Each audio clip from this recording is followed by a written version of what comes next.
Good afternoon, everybody. 49 and welcome to Soulful Sunday. So, like I said in my video before, today is day 90 and like I just really wanted to just take that in because I'm like super proud of myself. Pat myself on the back a little bit, and so I did the I looked at FCBC online today instead of actually going inside the church. So boom. Which, you know what, I'm not gonna lie, I like it better this way for like taking notes purposes, because when I'm there I get so caught up in everything that's going on that I miss what I'm doing. So it's like when I have the live I can pause it, write down, keep going, pause it, go, whatever. Boom. So on this Soulful Sunday, so Pastor Mike has a son named Pastor Trey, right? So he introduces like the guest pastor, and the guest pastor name was Rev Rice. I wrote all this down. So his name was Rev Rice. He did an amazing good job. Shout out to FCBC. I know it's located on 116th Street, 7th Avenue, the big church on the corner. They're the best. FCBC does it every time. Boom, and here we go. So boom. The guest pastor name was Pastor Reverend Rice. I can't remember his first name, but I wrote Reverend Rice. So what I'm doing now is that I feel like the Bible is a very interesting book.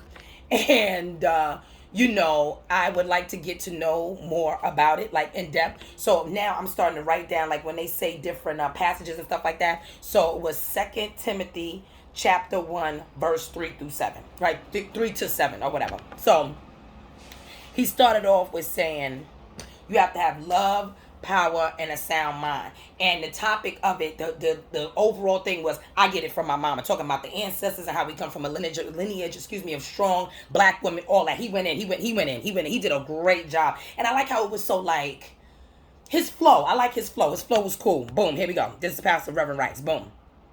He started off with this, and I really resonated with this when he said, let the expired stuff go. Let the expired stuff go. And he made an analogy about like when you can't put expired ingredients into something that you're trying to make great. It's not going to happen. He said, no longer let expired stuff in your life. A lot of us do that. I can use myself as an example, like being in this recovery process.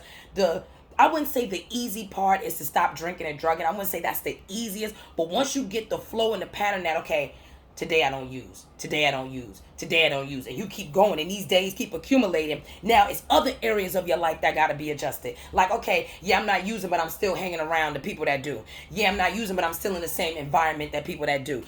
I'm not using, but I'm still dealing with expired people, dealing with expired situations, dealing with expired things. So it's not going to work. Okay? Boom. Let's scroll on down. Day 90. So then he says, God will shake some stuff up to get the best results, just like a can of milk or juice. So he made the analogy, like when you get juice and it says shake well to get the best results. Sometimes life, the universe, God will shake some stuff up just to get the best results out of you. I use myself as an example. So before I started this journey, I had got real sick. From the drinking and drugging, I got real sick, and it's like I noticed that like I wasn't living my life. I feel like I was surviving every day. You know what I mean? And I didn't realize how much I was indulging until I just like, damn, like it just started to affect my body, everything. And I felt like certain things started to happen. Like my relationships became more tumultuous. It became more hostile, became more volatile. You know what I'm saying? With men and women both. You know what I'm saying? With intimate and friends. With intimate relationships and friendships in my life. And I just noticed that I don't want to be this person anymore. And God shook it up. When I tell you things was happening left and right, and I just did not see a way out, I'm like, you know what? I just got to stop. I feel like me drinking and drugging was the core issue of all the things going on in my life. And if I stopped that a lot of other things would not start. Boom, here we go. He said, in spite of what you're going through, you still cheer someone else on and praise God. Yes, I agree. Especially with doing this on this platform like this. Like, even though some days, like, I share the good and the bad. Like, some days in this recovery are bad. Like, things be happening. I be getting tried left and right, but if I ask God for these things, I know it's not going to be easy. I know this road is not going to be like, okay, we're walking in the park down the yellow brick road. It's not going to be like that all the time. You feel what I'm saying? So I totally agree with that. It's just like, even though I may be having a bad time, like I've gone through a lot in my life.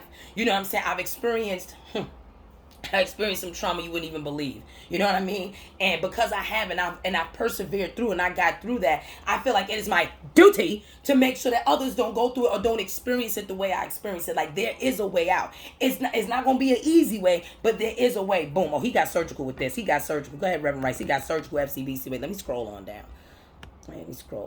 What else he said? He said, This is a good one too. I like what he said. He said, you have victory in you. You are overcomer. There is good in me. All right, I'm going to pause this video because I don't have any bottoms on. And I need to go get my thing. Hold on one second, guys. Hold on. All right, guys, I'm back. So when he said that there is good in you, this is my grace jar. I'm telling you, like, I be filling this thing up every day. I put a piece of paper in here. Just sometimes a lot of us are visual, and we have to visualize it, because you could be doing a great job and I know you don't have anybody cheering you on. You don't know how to cheer yourself on. You understand what I'm saying? And sometimes it's like, in order to love others, you got to love yourself. Right? Like, give yourself the encouragement. Give yourself that pat on the back. And sometimes it's hard because you cannot see it. Get yourself a grace jar. I'll make one for you. Look at all these stars. Stars everywhere. Just bling blinging all over the place. Get yourself a grace jar. Like, every day. And for me, or for people in recovery, it's not that, okay, yes, I give myself credit for not using a day at a time. You feel what I'm saying? But there are other areas in my life that I give myself credit. Even if I paid that bill on time, I did this on time, I did that on time, I made this happen, I actually got up early, I meditated, I went to the gym, I made food, I fed the cat, whatever it is. So you have to know the little things lead up to the big things. Get yourself a grace jar. Boom. Okay? Put my little jar over here. Boom. Then he said, Rev Rice, like I said, FCBC, I do it all the time now, FCBC.org, I think it is. Facebook is FCBC NYC, I believe, and Instagram is FCBC. This was a good one. He also said this: you don't need anyone to prove what is already in you. Stop making yourself digestible, right? That's something I used to struggle with. Like, I would dumb myself down to, so people can digest me. No.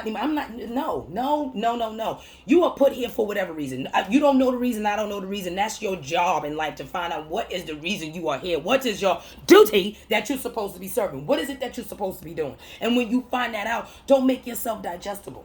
I'm finally figuring out what it is that I am supposed to be doing, and I love every minute of it. Let me tell you something. I'm gonna sidebar this for a second. He said this.